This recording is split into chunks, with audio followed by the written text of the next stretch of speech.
Hello and welcome to episode 7 of the Film School podcast this Wednesday, the 26th of August 2020. My name is Adam, and today we are joined by the one and only film guru himself, Josh J. Luke. How you doing? I'm doing well, thanks, Adam. 7 episodes. Quite the achievement, I'd say. Yep, and plenty more to come. Rounding out the next host, we have the scary movie maiden and final girl, Emily Pratt. How you doing, Emily? I'm well, Adam. How are you? Also, again, very well. And finally, we have the rom-com expert, Kris Birchie. How you doing, Kris? I'm really well, thanks. Good to hear. Good to hear. So, for those of you who don't know, Film School Podcast is a podcast where each week a group of Australian mates sit down and we watch a bunch of films and we talk about those films that we watch. We also give our reviews on those films on Letterboxd. So, you can follow us all individually. So, myself is King Frogby. We have Josh J. Luke on Letterboxd. Emily is Emily Pratt, and Kris Birchie for Kris.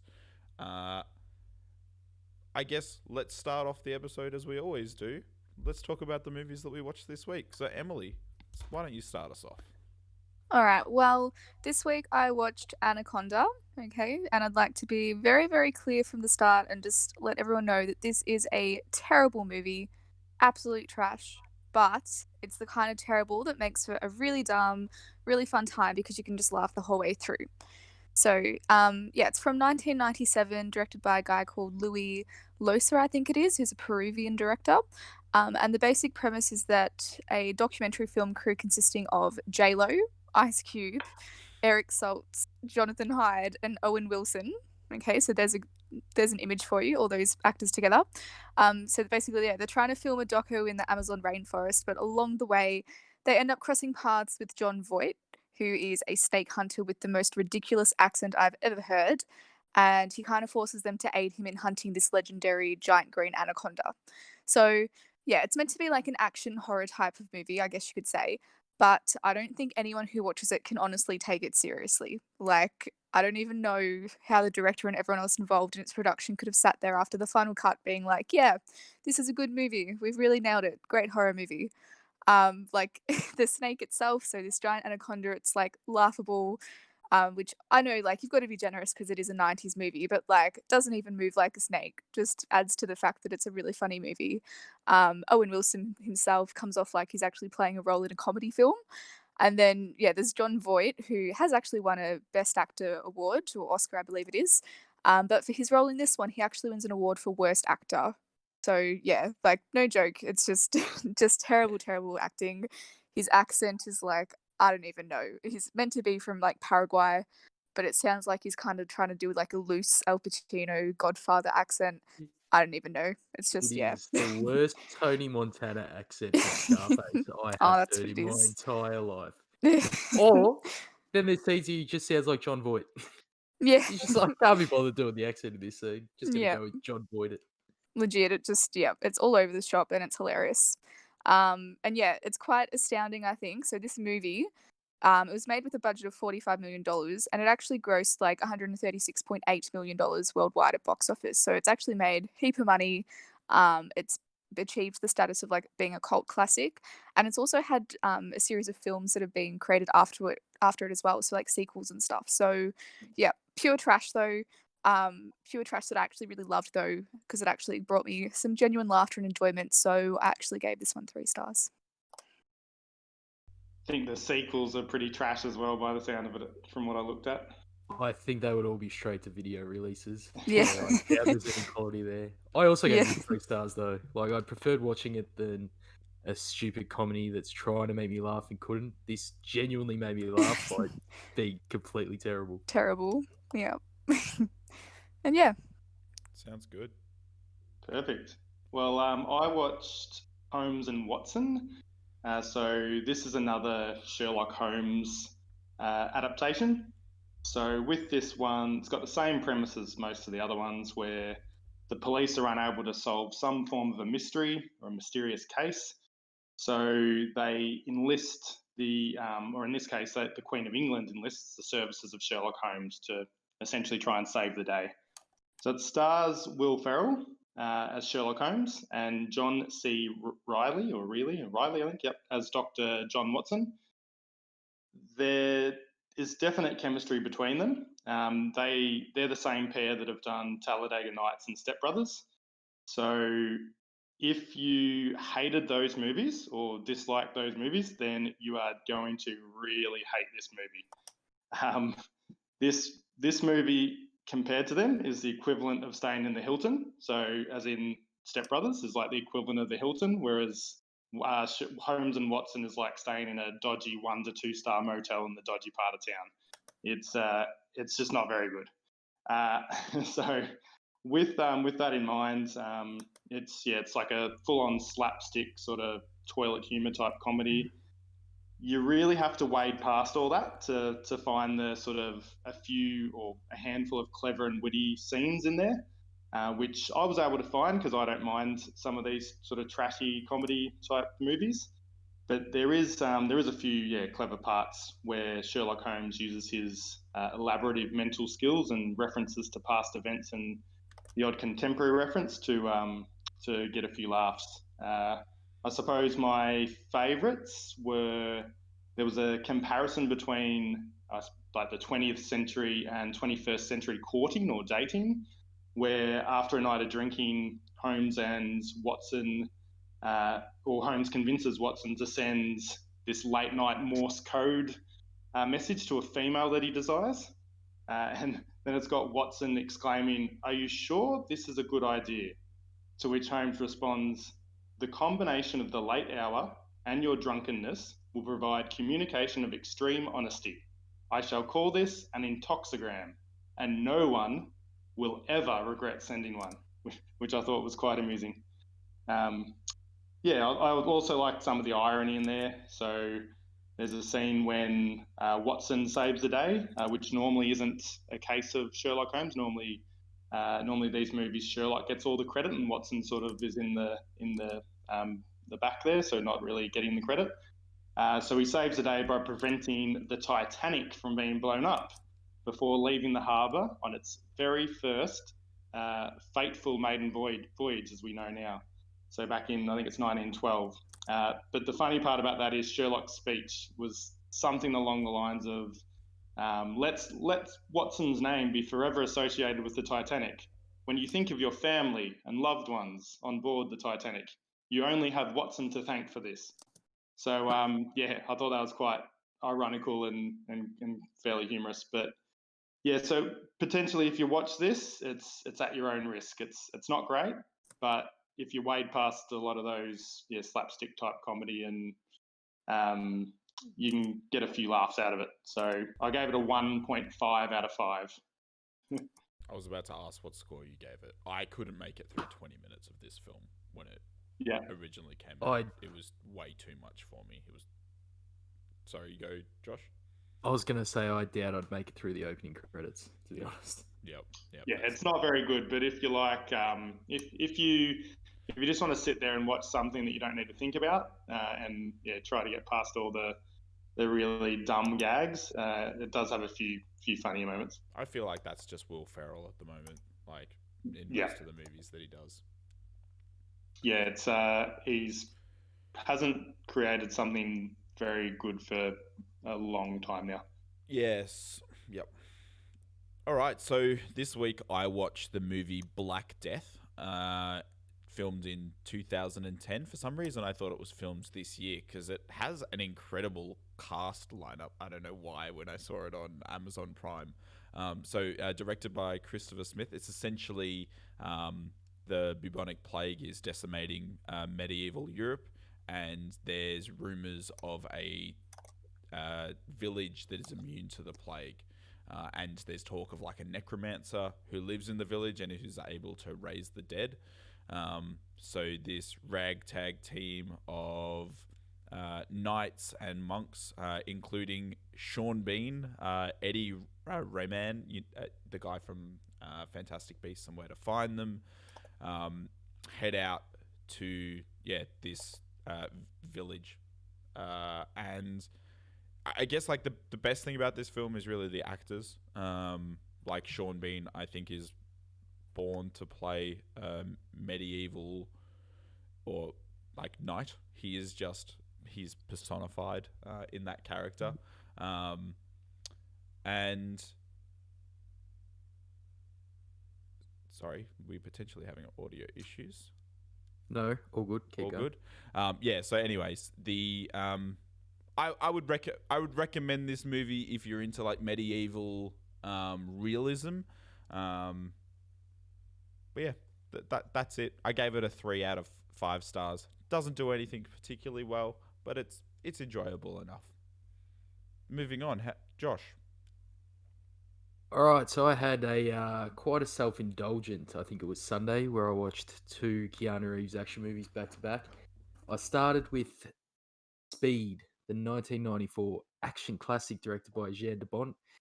Keanu Reeves stars as LA SWAT cop Jack Traven, who is after bomb expert Howard Payne, played in a very over-the-top manner and an amusing manner by Dennis Hopper. While presumed dead, Payne puts a bomb on a bus in downtown LA.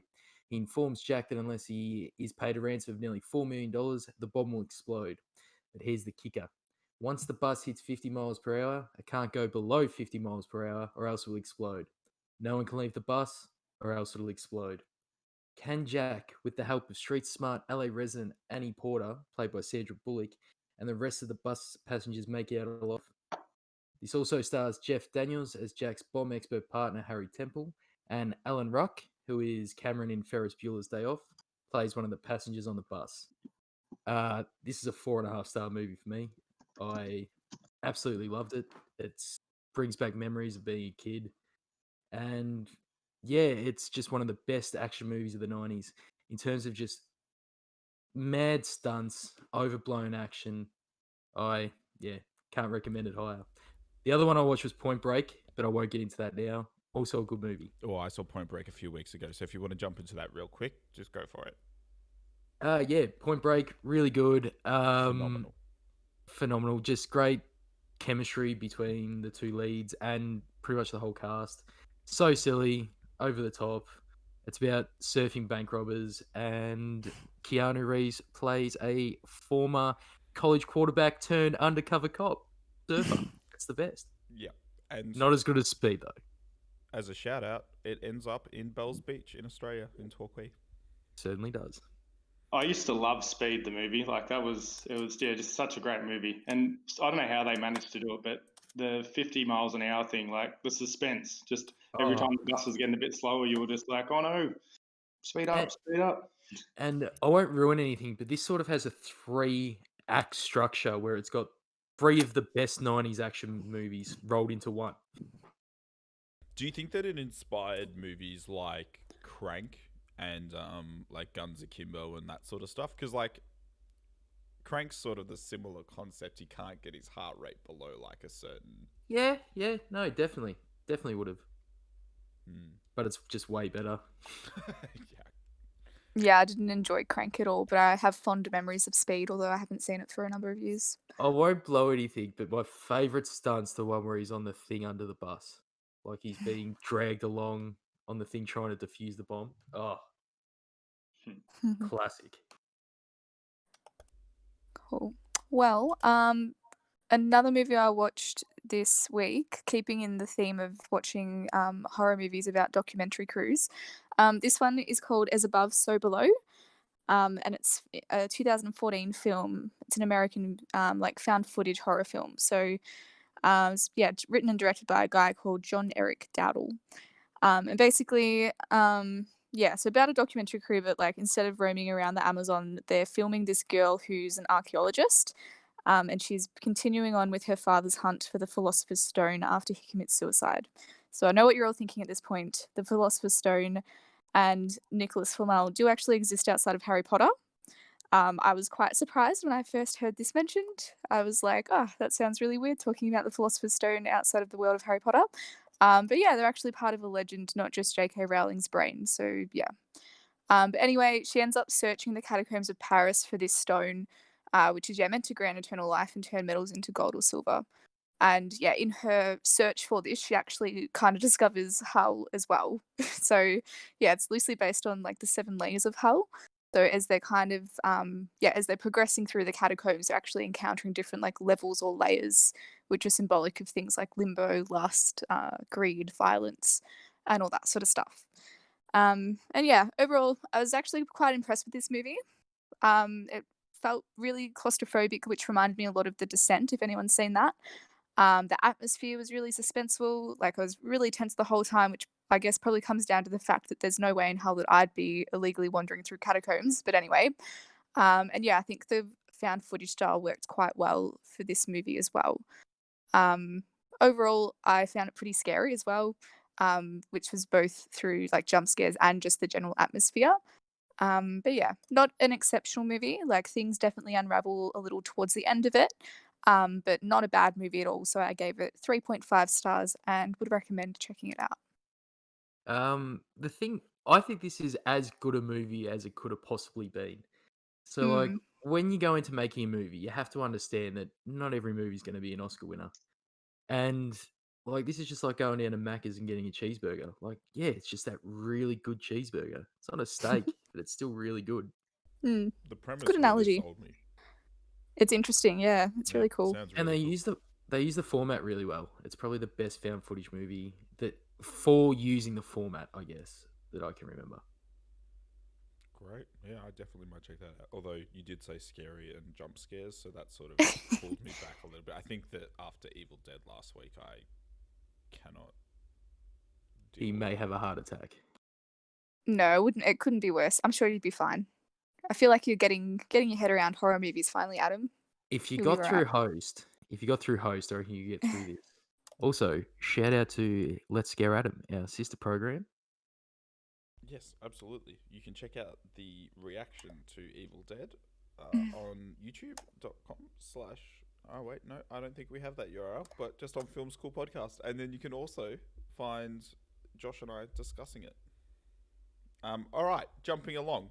Kris, what else did you watch? Just to add to that, I haven't seen that last movie, but your reaction was intense. So yeah, definitely worth watching Adam getting scared. I thought he was joking, but he obviously wasn't. It was horrific. I think it was even more horrific watching you be scared.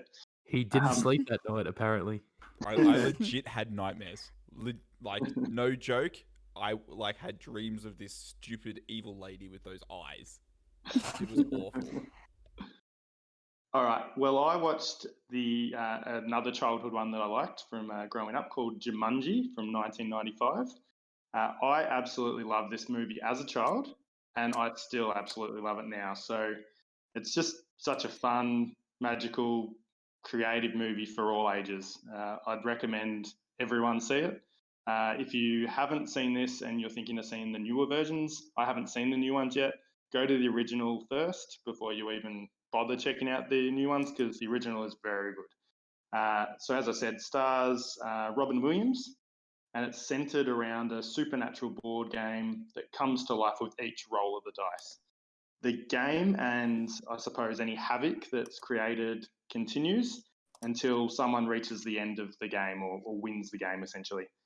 When or if this occurs, everything is restored back to normal or back to its original state, so the world that they're living in. As I said, I just love the creativeness, the humour. In particular, there's these monkeys that are just stealing cop cars, wreaking just general havoc and breaking in the stores. I just find them really funny. The CGI is funny as well with the monkeys. It's kind of like it's realistic but not, but it actually adds to it a little bit. One thing I was going to note is that for some reason in the 90s, so you've got Stephen King's It and you've got this movie with spiders, and they put spiders in the movie, but they just look terrible, the spiders. That's probably one thing. They just for some reason in the 90s, they wanted spiders, but they could not nail any realistic nature out of them, I think. So, yeah. But anyway, great movie. If you haven't seen it, you should. 4.5 out of 5 for me. Yeah, pretty good quality movie. Have to agree about the spider thing, and the monkeys as well. Like the CGI is just terrible, but because it is meant to be funny anyway, it kind of just makes it funny to watch these really terrible looking monkeys get around and do all these silly things. I haven't seen it in so long, but I remember loving it as a kid. But I will note Mhm. that I've only seen the first of the sequels, and that's pretty good too.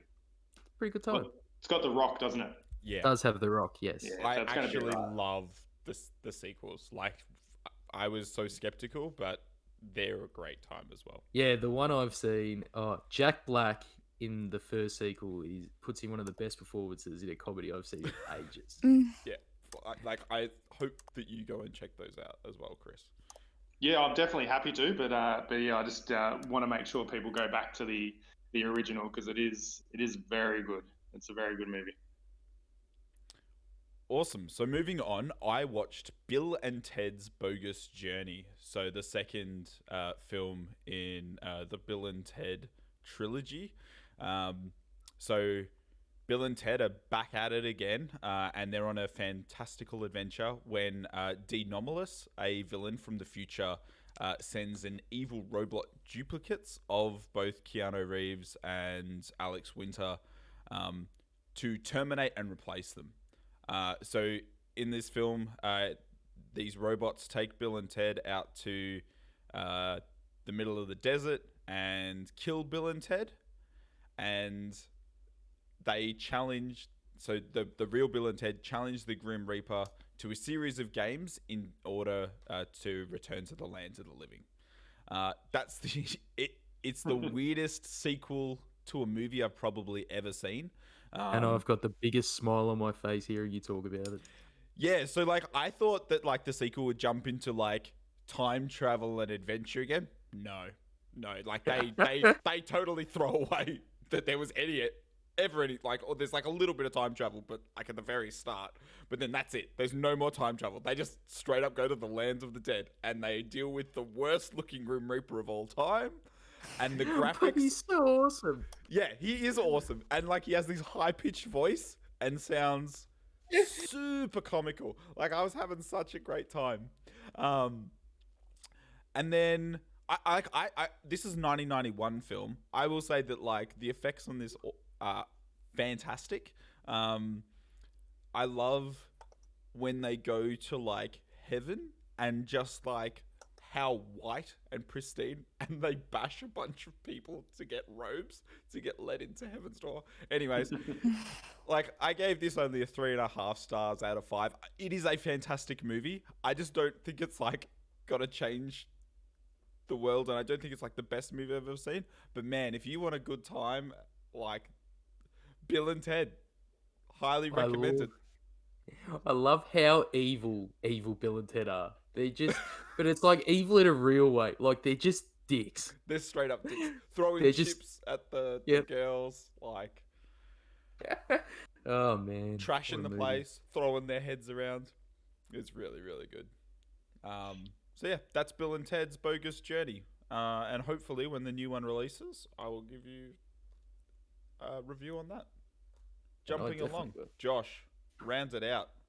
What's All right, I've got a bit of a special one for this week. So, over the last few weeks, I've been smashing my way through a rewatch of one of the greatest action franchises of all time, the Tommy Gun Cruise led Mission Impossible series. It is based on a TV show from the 60s and early 70s created by Bruce Geller. The movies tell the story of Ethan Hunt, played by Tom Cruise, an expert agent of the IMF, or Impossible Mission Force, the worst name for a government agent of all time. To date, there have been 6 films released, starting with the first in 1996. Combined, they have had a budget of $828 million and have raked in a box office of $3.57 billion worldwide. Today, I'm going to give you my definitive rankings of the films in the series. So, we start out with the 6th best. So, I won't say worst, while it is definitely the worst. They're all of some level of quality. Is Mission Impossible 2, released in 2000. It is directed by John Woo. Series regular Big Ving Rhames is the only other star of note in this one. This is filmed in Australia, and it is the most Australian American film you've ever seen. You see Australian money. It makes you think of the Sydney Olympics, the shots you get of the Harbour Bridge and everything.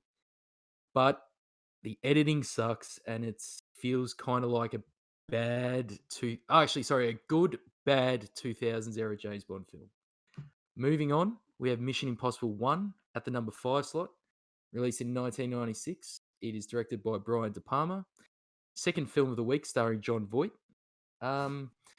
It plays more off the being a remake or a follow-up to the original series.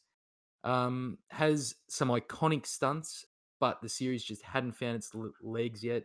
And I don't think Tom Cruise had found the character quite yet that he's. I would honestly say, to me, Tom Cruise is most known for Mission Impossible at this point. So moving on to number 4, and my good friend Jamie Cowie is going to kill me for this one, but I have Mission Impossible 3 here, released in 2006 and directed by J.J. Abrams. It also stars good friend of the program Philip Seymour Hoffman, and it is the first appearance in the series from soon-to-be regular superstar Simon Pegg. This is when the series first started to get its legs. The story almost doesn't matter. It has some of the best scenes in the series, massive action set pieces, a great villain, and J.J. Abrams just provides the series Viagra he's sort of known for these days. Coming in at number 3. Now, I was in the shower before we were doing this podcast trying to figure out which was number 3 and which was number 2. I was going through my head. I was like going through the action set pieces. I was like going through the stories.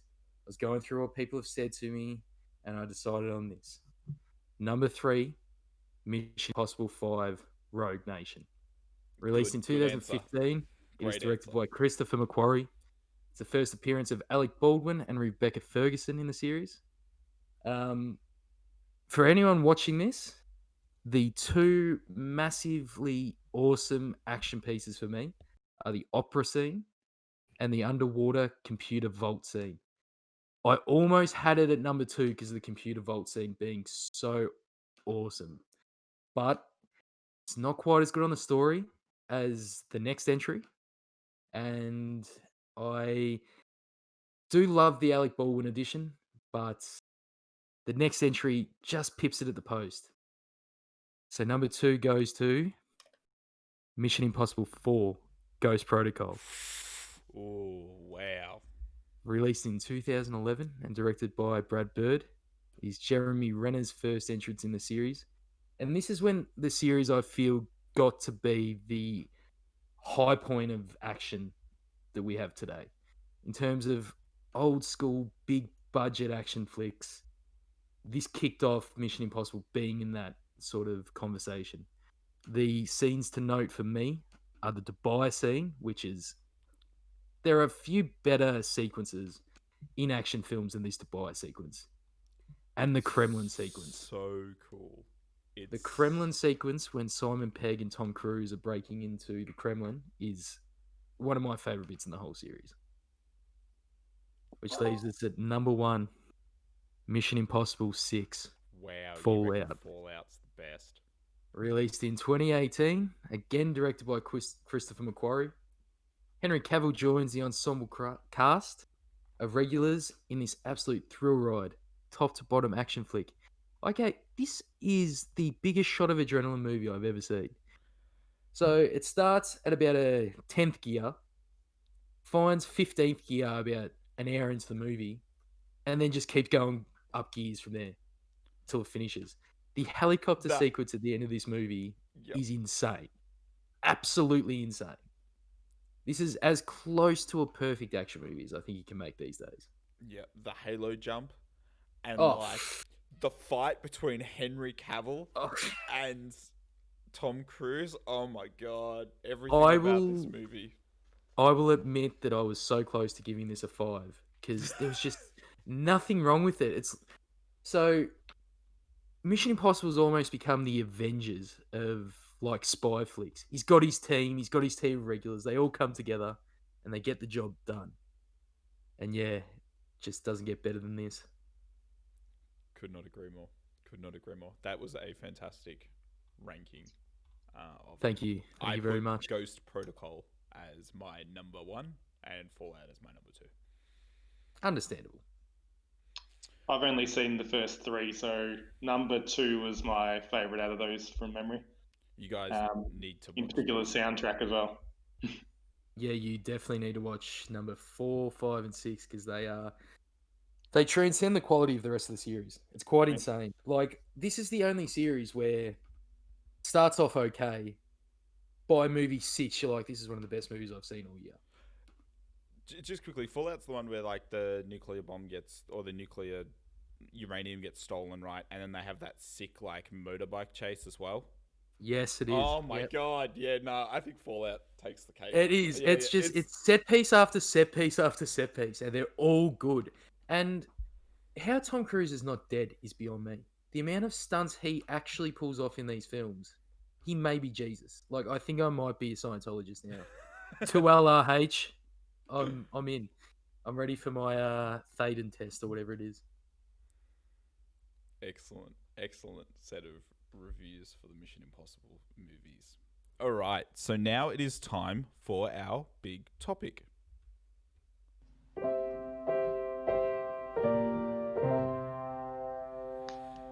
Okay, so this week's film of the week that we encourage everyone to watch along with us was Babyteeth, the 2020 movie, Australian film. And I guess the budget for this film is not disclosed. However, the box office surprisingly only made a worldwide box office of $350,000, which I think is criminal.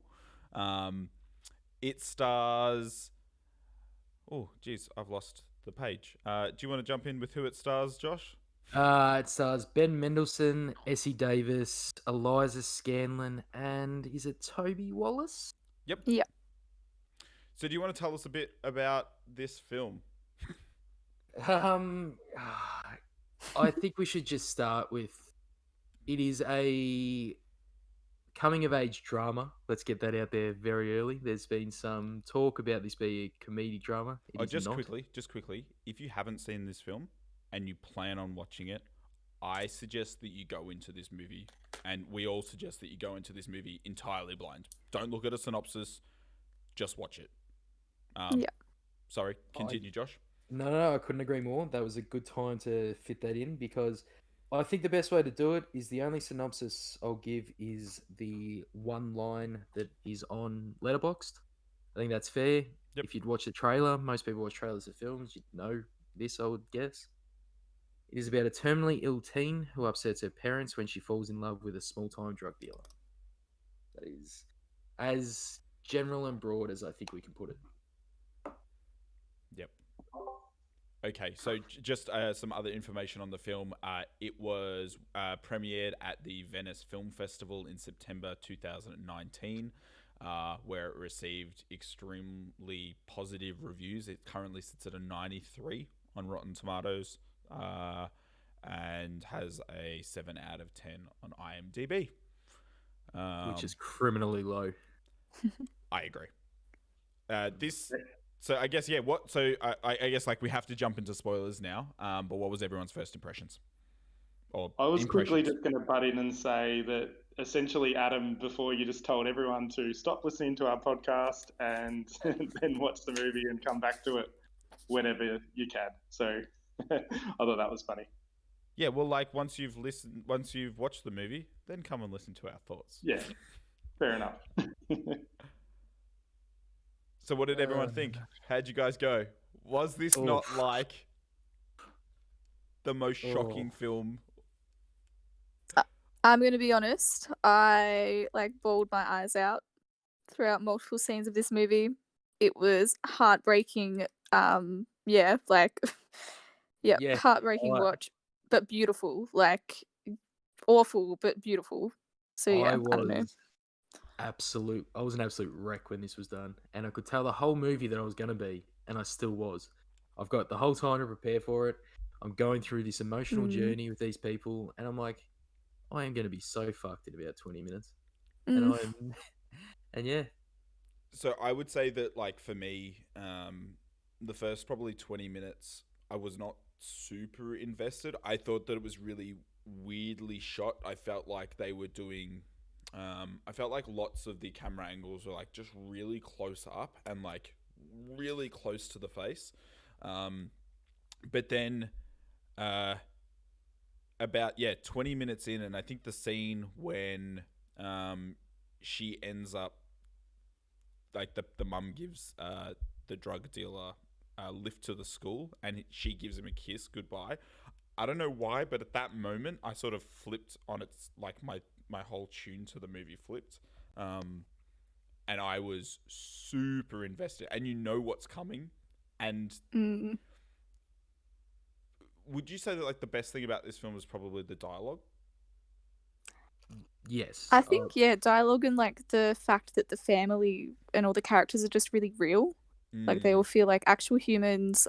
Like they don't feel like they're acting or actors in a way. Like they're all just human, which made it. I think is what made it so. So heart wrenching. Because everyone sort of has their flaws, but you can sort of understand all their flaws, Mm. and you can understand all their problems, and everyone's reacting naturally to everything. Yeah. And I think from what you said, Adam, did your opinion turn around of the camera techniques and everything they were using? Because I felt with the Absolutely. close-ups on the faces, you've really got invested in the emotion of the characters, and especially Ben Mendelsohn's facial acting in this was like I'm getting goosebumps thinking about a certain scene, and I'm sure It you guys definitely know made what it. scene I'm talking about. Yeah, it made it really intimate, and I think that Yeah. that's like it was jarring at first, but once you sort of get a grasp on what the story is and like the gravity of the situation, it really plays into that cinematography really well. I I like the last half, like the more than half of this film was just a really quiet and like somber experience.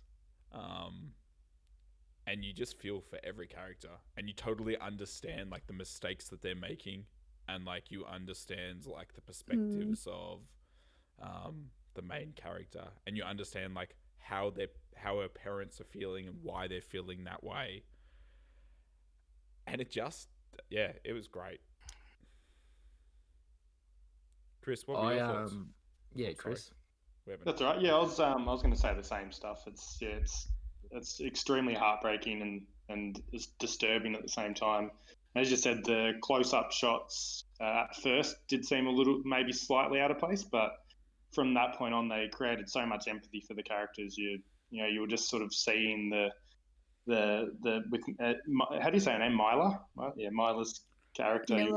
Miller's character. You were just seeing her, the change in her and so forth, and it was just the empathy was huge from the way it was shot and even the soundtrack as well.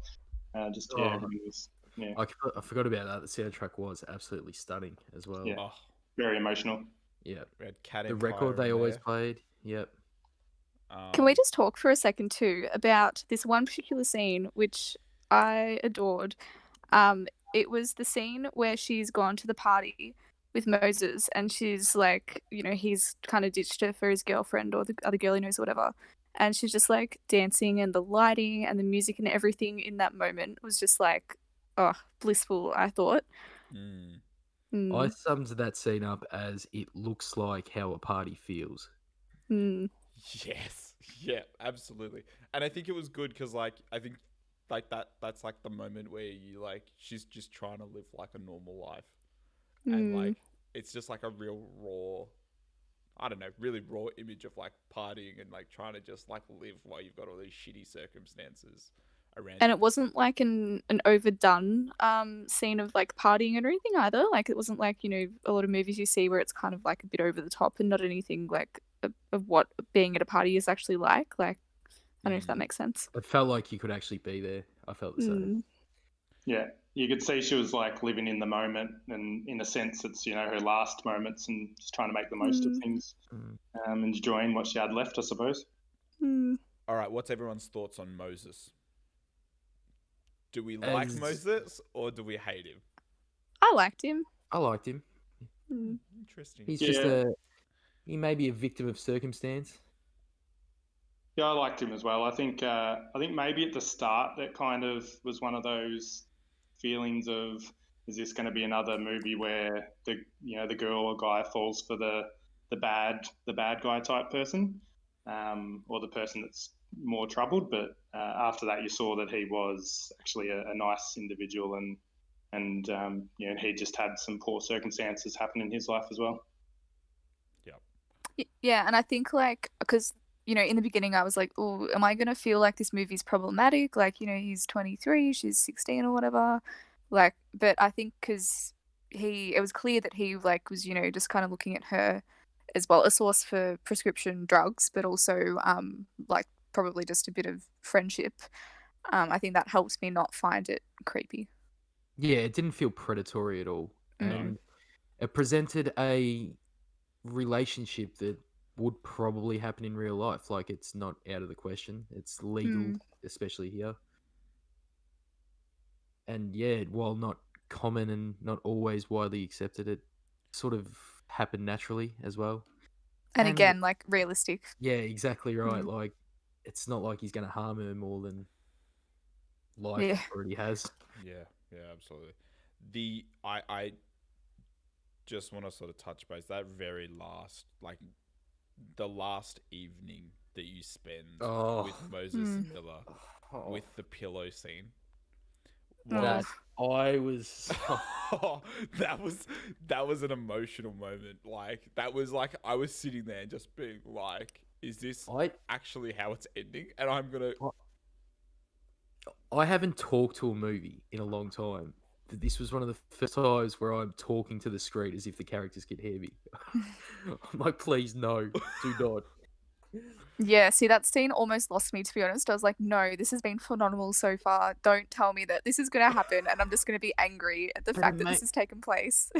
At the same time, it made so much sense, and like I felt for everyone involved in the situation, but it was fucked up, and I was like, no. Yeah. This movie just absolutely destroyed me. Yeah, 100%. This was that moment itself was like, yeah, I the exact same. I was like, is this actually how it's gonna end? Like, but you also understands like why she asked for it at the same time. I think for me, sorry, you go. I was going to say I was super glad as well that that's not how it ended, because yeah, it did seem like obviously you saw her suffering to some extent, but she seemed to be functioning quite well, like even that night, and I was kind of like, oh, I hope this is not how it's ending. It does get revealed at the end though, more of her suffering, and that last 10 or 15 minutes of the movie provides a huge link to how much she is, I suppose, in pain and with the cancer and so forth.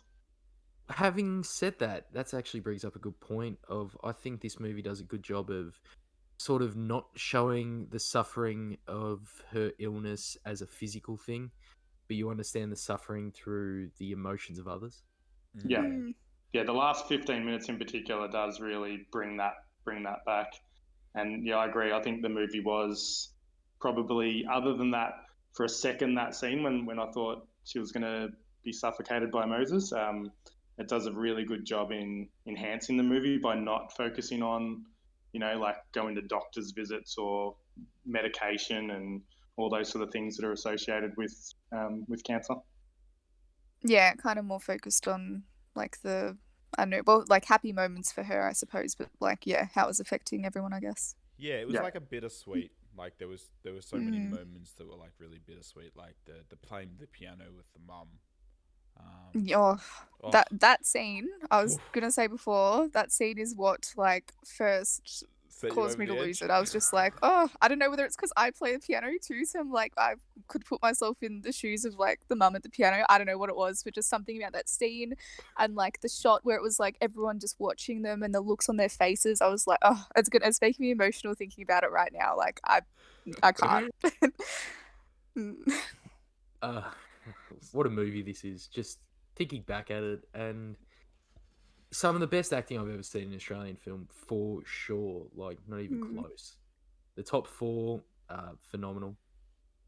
Absolutely, yeah. This is definitely probably one of the best Australian movies I've ever seen, and I like it's not a fun experience by any means, but it's a great like cinematic experience, Mm. and I highly recommend it to everyone. Sorry, I am just jumping through scenes just because I want to talk about it so much. The final scene where Oh. they're on the beach. So like Mm. Emily, for you, like for me, it was the camera, because you know how much I love the camera, and Oh, the of dad course. like taking the photo of his Mm. daughter, and then her asking to do the opposite. Whew. Yeah. Yeah. And I think the impact of the waves in the credits, and like the Mm. weight. I don't know. I felt like that was such a great way to roll credits with just the waves. The bit in that scene that got me was the change in emotion on Ben Mendelsohn's face when she Oh, tells him just the sudden drop, and like again I'm getting goosebumps thinking about it. It's Mm. insane. What is it with Eliza Scanlen and beach scenes in 2019? Just destroying hearts across the board. Mm. It's so funny because, like, talking about this movie again, like, I gave it a 4.5, but now that I'm discussing it, I'm just like, shit, is it a 5? Like, I don't know. Oh, I suppose that comes to how you rate movies. Because if you Mm. rate movies on how they make you feel, like yeah, this elicited a lot of emotion, but I wasn't happy after it at the Yeah. same time. Exactly, yeah. it's also But I Mm. could have justified a 5, I think, as well. yeah, it's an interesting. Either way, debate. great movie. Mm. Awesome. So I think that is probably a really good spot to sit with on Babyteeth. Highly recommend checking it out. And I hope you enjoyed listening to us discuss the plot. Does anyone have any additional notes? I guess, Josh, do you want to tell us what our next week's movie is? I believe we'll be watching Call Me by Your Name next week with Timothy Chalamet and Armie Hammer in it. Which I'm very excited to check out. I am also very excited to check it out. Got myself warmed up with some Chalamet in Little Women this week, so can't wait. Should be good. Excellent. Well, Sounds good. thank you so much for listening to this episode of Film School Podcast this August 26, 2020. You can watch all of the previous episodes on YouTube. We are also on Spotify, Apple Podcasts, any podcast service around the globe. And we will see you next week where we discuss Call Me By Your Name. Thanks so much for listening, and thanks so much, guys. Thanks, Adam. Thanks, guys. Thank you. Bye.